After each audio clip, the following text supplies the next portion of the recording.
Lydia Olegovna had recently become a widow. Her husband had died suddenly from a heart attack. Self-pity overwhelmed the unfortunate woman.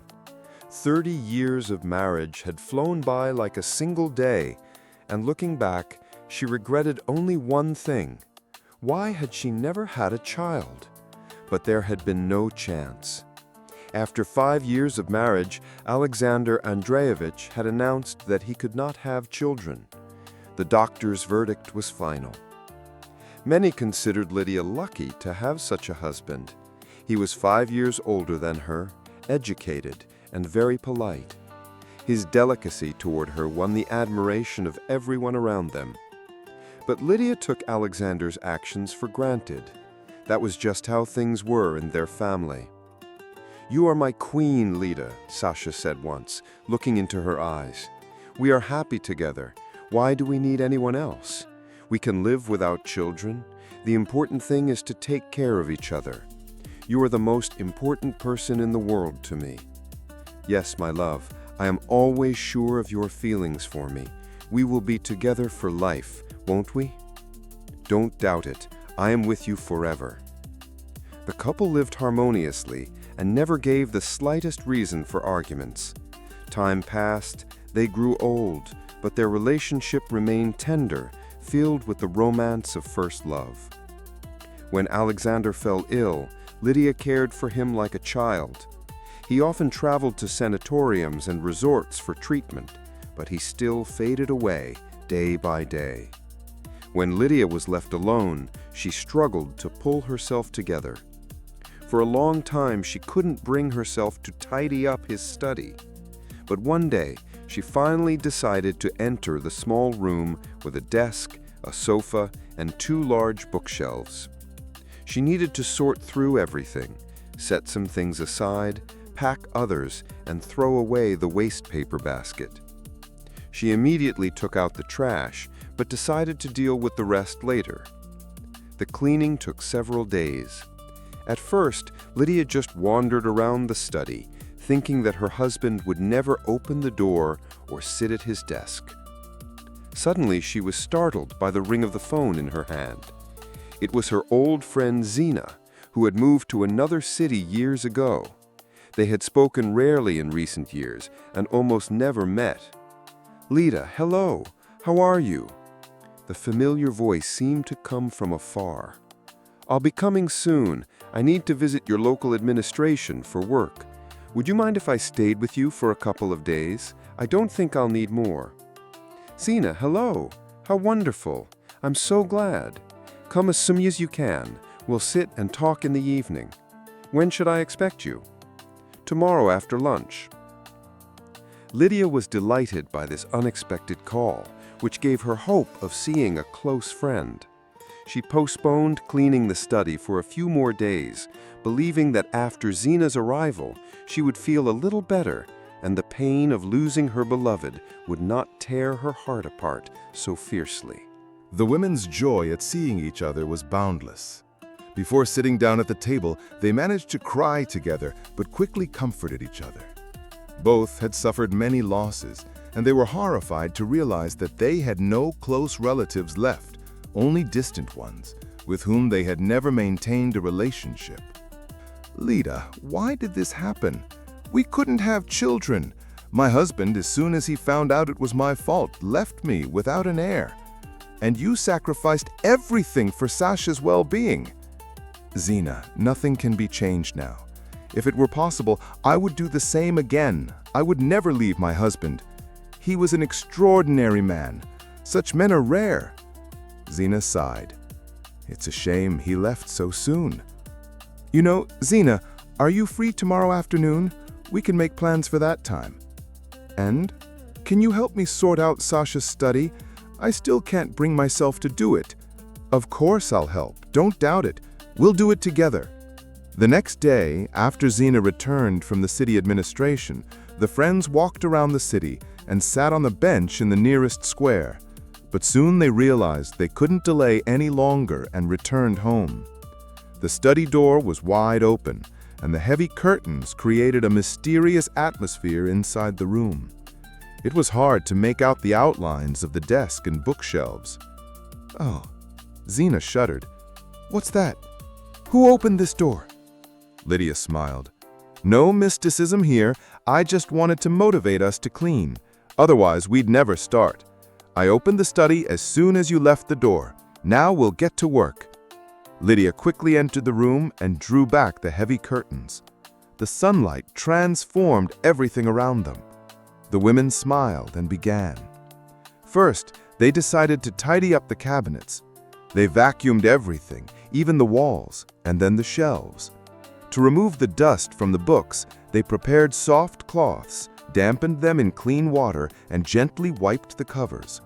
There wasn't much dust. Alexander Andreevich had always kept his study clean, and he had done a good job of it. "Lida, look at this."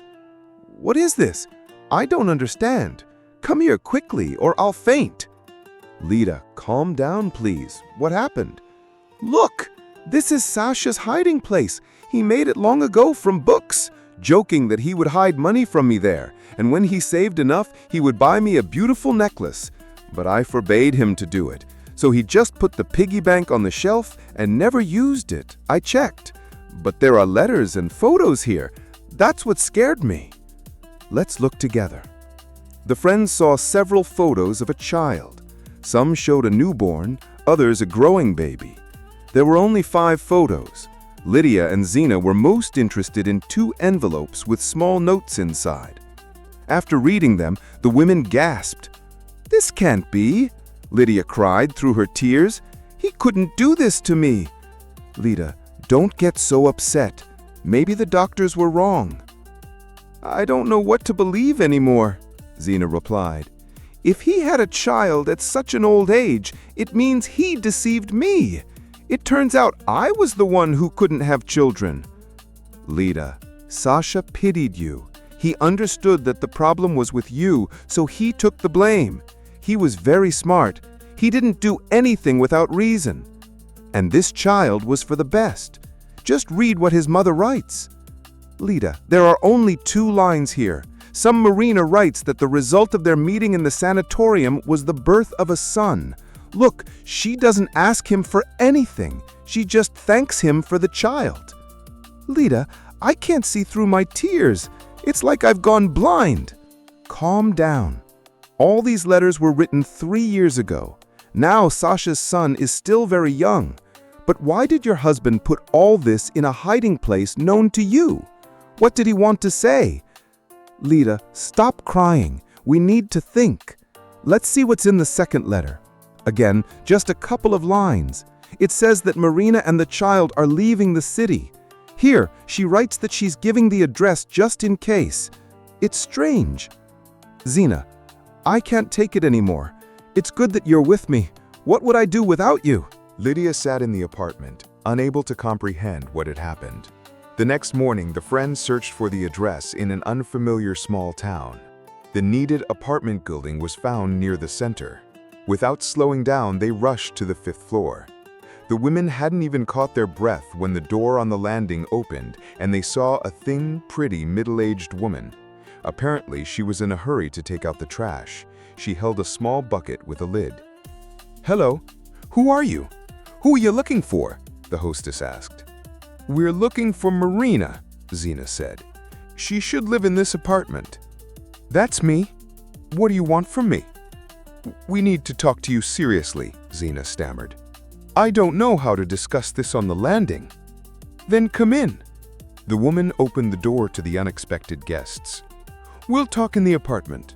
The friends didn't expect such a warm welcome. Marina set the table in the kitchen, boiled some compote, and they all fell silent, deep in thought. The hostess didn't rush them.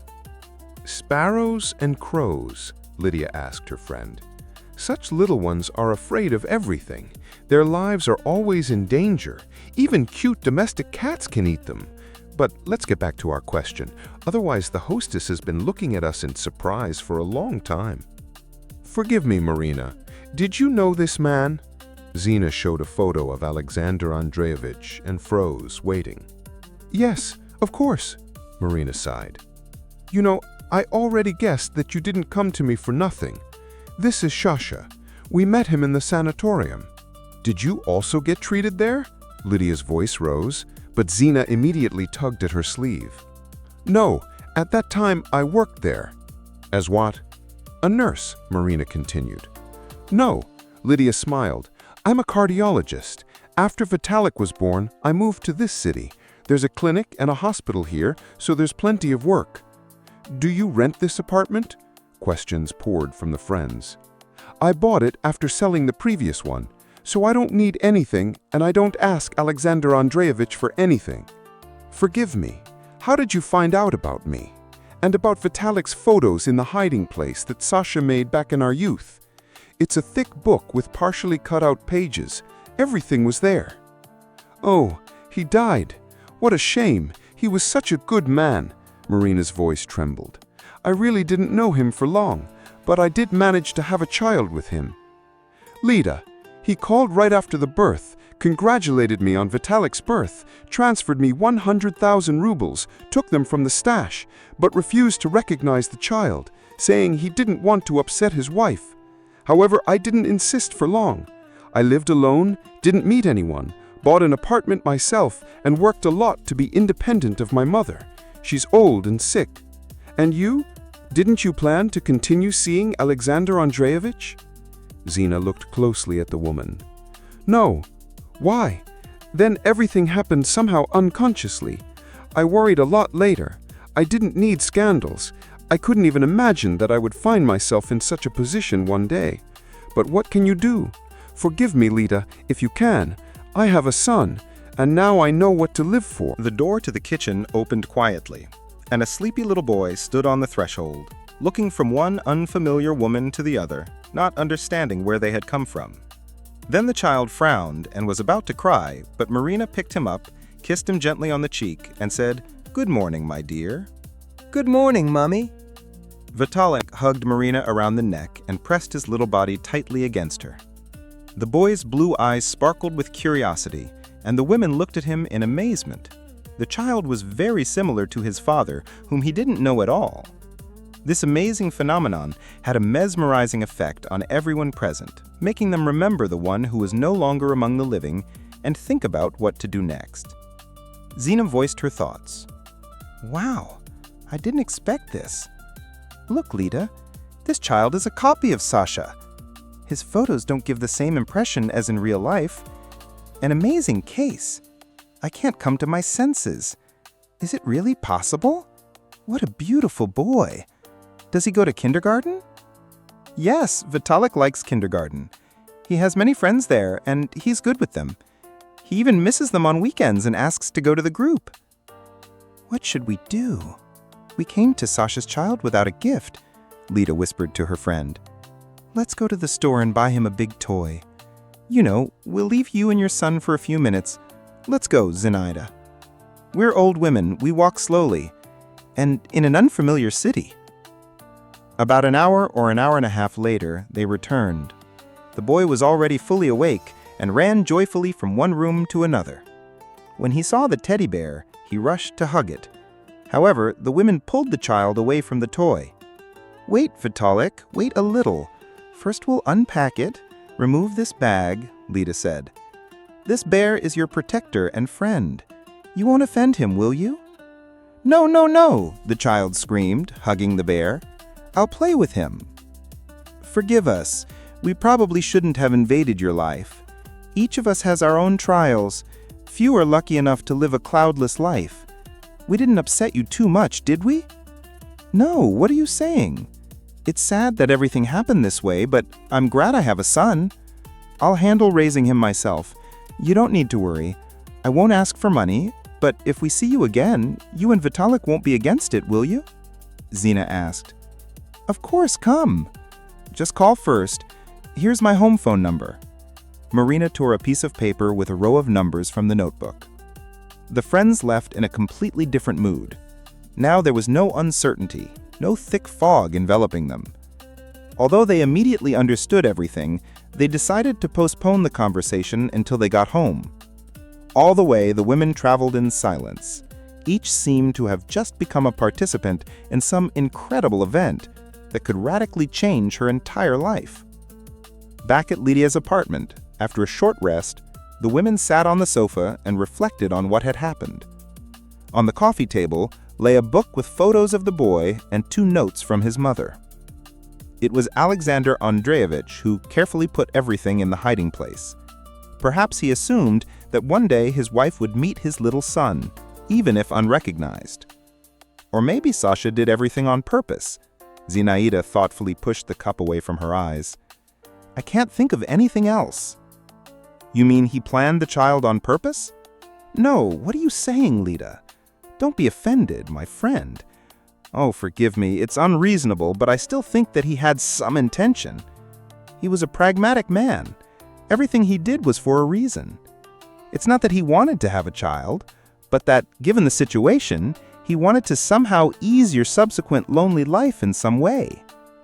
I'm so morally crushed right now. Maybe you're saying the right things, but it's hard for me to understand.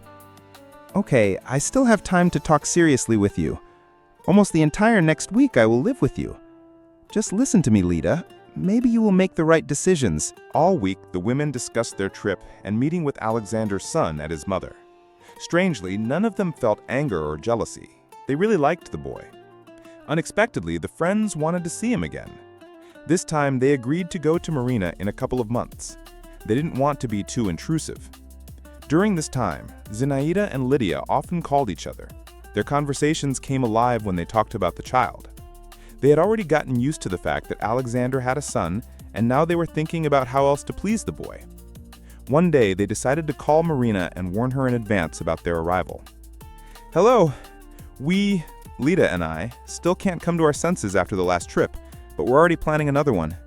It won't be a big burden for the child. After all, we're strangers to him. No, what are you saying? Vitalik and I will be glad.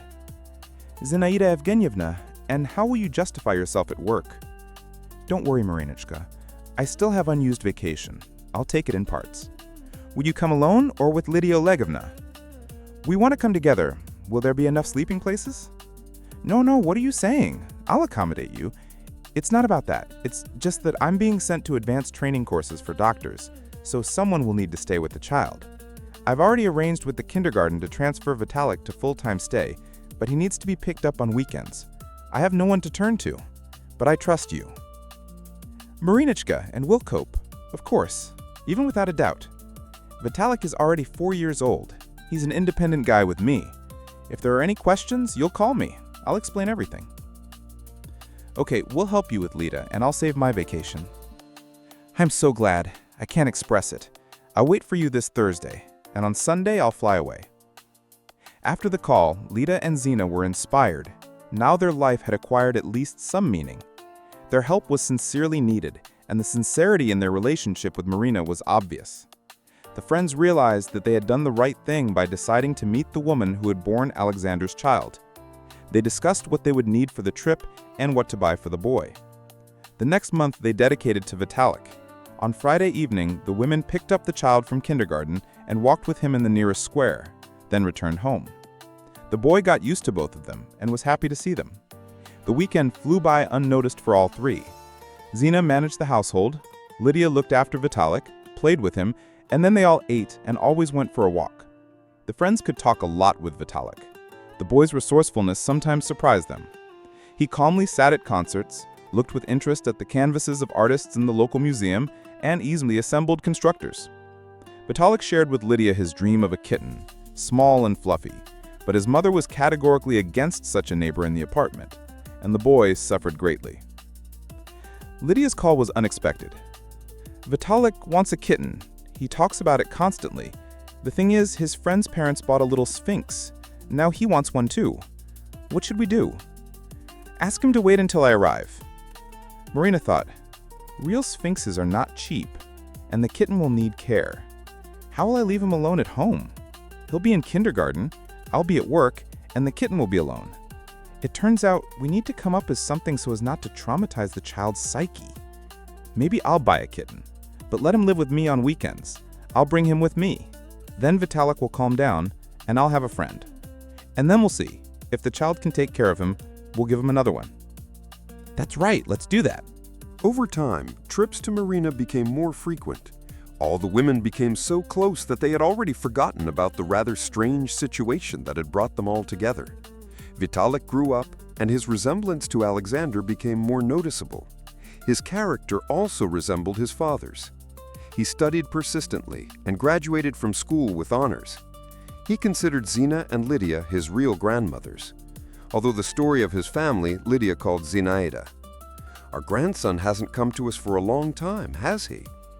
"Yes, Zina, you're right. Probably the guy has a lot of things to do. After all, he's studying at the Institute, and it's not often possible to come from the capital to us here." "I've been thinking about one thing for a long time. I don't understand why you and I still live in different cities. Calls are calls, but we're getting older, and support is very important for us. Maybe we should sell both apartments and buy one together.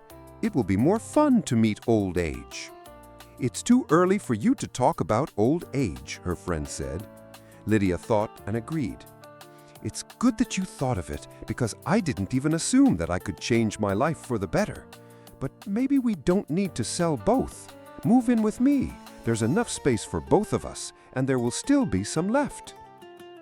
Zinaida sold her apartment and moved in with her friend. Both were satisfied, especially Vitalik. Now he didn't have to travel between different cities to meet his grandmothers. And he wanted to come to them more and more often, because several years ago, his mother met a suitable man and got married, but the son didn't like this union. Marina had long been looking for a partner for herself, but couldn't decide on the requirements for her chosen one. She was ready for a lot, if only the man had a higher education. This was her main condition for any relationship, even the most fleeting. Rodion successfully passed the test.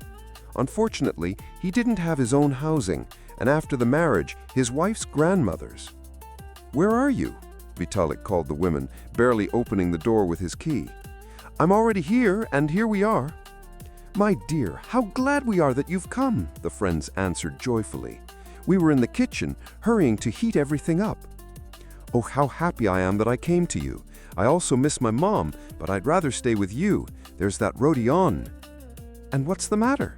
Vitalik, have you ever seen him? Has he been here? Mom said she was going to visit you and wanted to introduce you to her husband." Probably it would have been better if she had introduced him as a groom earlier. Suddenly we could have advised her something, woman to woman. But when they came to us, it was already too late to express our thoughts. We saw this Rodion. Nothing bad can be said, of course, but he's strange. Lydia disapprovingly shrugged her shoulders. His eyes dart. He asked a lot about who Alexander was, what he did, how much he earned. And he pestered me with questions, Zinaida complained to Vitalik. He was interested in what amount I sold my apartment for, where I put the money, in the bank or invested somewhere else.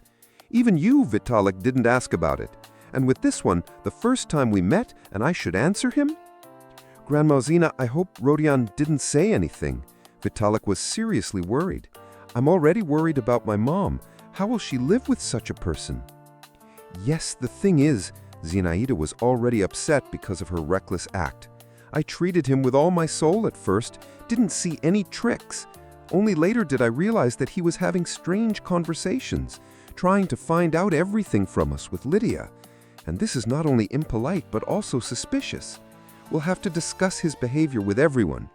Let's tell me what's wrong with him and what he managed to find out from both of you. And then I'll go to my mom. First, go to work to talk one-on-one. Rodion arouses suspicion in me. Yes, Vitalik, figure it out with him, please. Just don't judge your mother strictly. She probably wanted to get married all her life, living alone with a child. Oh, how difficult, Grandma Lida. But she's not alone. She still has us. Vitalik looked at the women in bewilderment. Why did she need him? I don't understand. Vitalik, don't make noise. Zinaida looked strictly at the guy. She wanted to get married, dreamed of a full-fledged family. Maybe she planned to have another child from a good, smart husband. We don't know her plans. That's the problem. You need to consult with everyone. You've experienced a lot in life. You know what people are capable of. And she's floating in some clouds. Soon Vitalik left for his mother, and the friends couldn't calm down for a long time. They regretted that they hadn't called Marina and invited her for a frank conversation. They were worried that Marina might be in trouble, become a hostage in her own apartment. It was already late at night when the women went to bed, but they couldn't sleep. Vitalik called and apologized for a long time before saying that he had quarreled with his mother and didn't know what to do. I didn't like the atmosphere in the house, the submissive position, the dominance of the official stepfather, and his clearly bad attitude toward me. They're not happy to see me, Vitalik sadly announced to his grandmothers. But I came from afar. I had to work extra to buy a ticket. I never asked you or my mother for money. I always relied only on myself, and now I've waited. Vitalik, where are you now? Zenaida and Lydia cried in unison. I'm sitting in the waiting room of the railway station. I left my mom, thinking about what to do. I think I'll wait until morning and go to you, and then I'll return to the Institute dormitory. I'll come later and tell you what provoked the conflict. For now, be patient, please. There are a lot of people around me. Why should they listen to these details? Okay, Vitalik, we'll wait for you. Don't worry, we'll always be on your side. By lunchtime, Vitalik had reached his beloved grandmothers and brought them rather sad news. He didn't know how to tell his mother about the clearly bad impression that Rodion had made on his grandmothers. The man had found out in advance about his arrival, came to his mother at work, and didn't leave her alone with her son. Moreover, his open fear was evident in his eyes. He didn't allow his mother to meet him properly, to feed him or bake something for tea. Vitalik complained to Zenaida. While Lydia was baking, I left and slammed the door. What else is there to talk about with them? I don't know. That's not how a mother should meet her only son.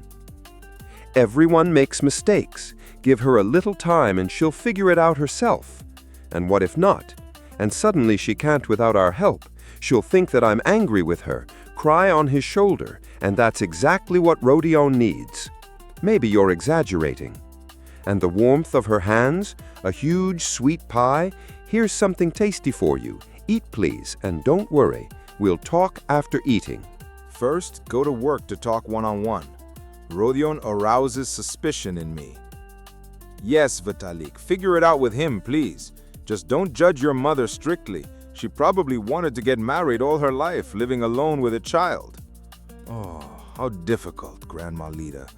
But she's not alone, she still has us. Vitalik looked at the women in bewilderment. Why did she need him? I don't understand. Vitalik, don't make noise. Zenaida looked strictly at the guy. She wanted to get married, dreamed of a full-fledged family. Maybe she planned to have another child from a good, smart husband. We don't know her plans. That's the problem. You need to consult with everyone. You've experienced a lot in life. You know what people are capable of. And she's floating in some clouds. Soon, Vitalik left for his mother, and the friends couldn't calm down for a long time. They regretted that they hadn't called Marina and invited her for a frank conversation. They were worried that Marina might be in trouble, become a hostage in her own apartment. It was already late at night when the women went to bed, but they couldn't sleep. Vitalik called and apologized for a long time before saying that he had quarreled with his mother and didn't know what to do. I didn't like the atmosphere in the house, the submissive position, the dominance of the official stepfather, and his clearly bad attitude toward me. They're not happy to see me. Vitalik sadly announced to his grandmothers. But I came from afar. I had to work extra to buy a ticket. I never asked you or my mother for money. I always relied only on myself, and now I've waited. Vitalik, where are you now? Zenaida and Lydia cried in unison. I'm sitting in the waiting room of the railway station. I left my mom, thinking about what to do. I think I'll wait until morning and go to you, and then I'll return to the Institute dormitory. I'll come later and tell you what provoked the conflict. For now, be patient, please. There are a lot of people around me. Why should they listen to these details? Okay, Vitalik, we'll wait for you. Don't worry, we'll always be on your side.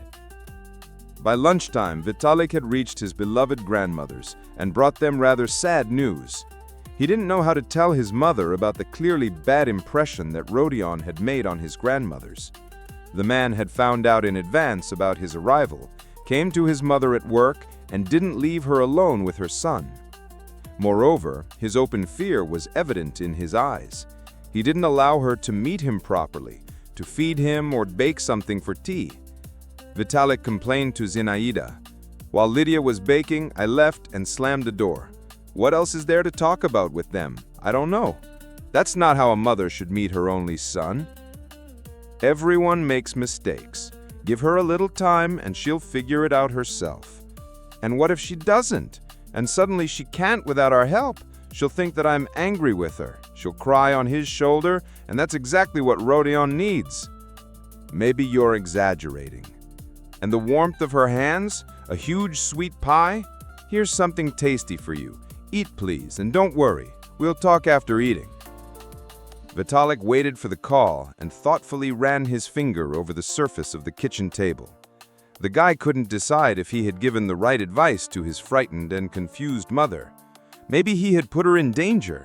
Maybe he shouldn't have waited until tomorrow, but gone there immediately. Vitalik, do you hear me? His mother's voice made Vitalik jump up and run to the window where the connection was better. Yes, I did everything as you said. Rodion was so angry that I thought he would attack me. But he just left the apartment. He gave you the keys? No, I can't find his set at home. Usually it hangs in a special place with everyone's. So he took them with him? Mom, doesn't this scare you? How can it not? It's scary that he'll come at night when I'm asleep or when I'm not at home. Okay, calm down. Don't worry. I'll come to you soon. Tomorrow on the first train. You won't even have time to wake up and I'll already be at the table drinking tea. Don't scare me, please. Call before you enter the apartment. I'll do that. For now, we'll consult with the grandmothers about what to do. Early in the morning, Vitalik was already with his mother. They drank morning coffee together and discussed the situation. Vitalik's mother was afraid of everything, and it was no wonder. After a couple of years of living with an inadequate spouse, she had stopped being as trusting as before. Now Marina seemed to sense that danger could threaten from anywhere, and she wanted stability and confidence in life. Vitalik asked his mother to solve the problem radically. He didn't ask, he demanded. A divorce, selling the apartment, and moving to his grandmother's. We'll take you all in. It's necessary. You just need to finish the institute and get a job. But Zinaida, learning of his plans, unexpectedly condemned him for this. My boy, stop daydreaming. We'll figure out what to do. Your mother will move in with us, that's for sure. There are no objections here. It's easier and calmer. But why should we move to you? Study calmly, without any nerves. And no one will offend us here. Why, Grandma Zina? Because we're not alone. Besides, a 3-room apartment was sold on our floor. It was bought by a solid man. He moved in after divorcing his wife. So no one will mess with us, I think. Yegor Petrovich, when he introduced himself to us, said to turn to him if any difficulties arise. I see. So can I breathe easy? No, you'll breathe easy only after your mother sells the apartment and moves in with us, Zinaida laughed. For now, help her with things, please. You're a literate, adequate person, a guarantee of success in the life of your parents. He acutely feels all family problems and takes part of them upon himself. Vitalik did everything necessary so that his mother would be happy. Now he studied calmly, having got rid of nervous tension. But the mysterious Rodion, who tried to scare Vitalik's mother, was unlucky. In a fit of passion, he got involved with a woman somewhat older than him but very influential, and now he was in her house as a fluffy and sweet bunny, as she called him.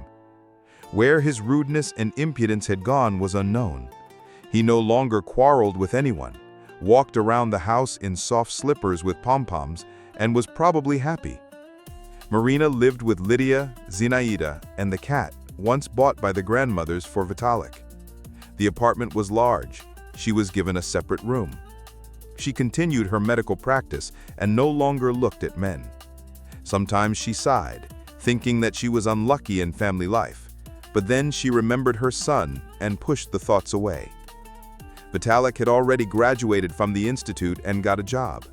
His mother was proud of Vitalik, his independent character, independence, and readiness to always come to her aid. He surrounded all his dear grandmothers and mother with care, although he didn't need to hurry with his mother. She was interested in the new neighbor, a man of very strict rules. Yegor Petrovich had already met Vitalik and made a good impression on him. The man didn't rush Marina, didn't ask her to start a relationship, was always there at the right moment and showed signs of attention to the beautiful woman as much as possible. And she looked at him with enchanted eyes and didn't think about the fact that he was much older than her and not so handsome. She really liked his reliability.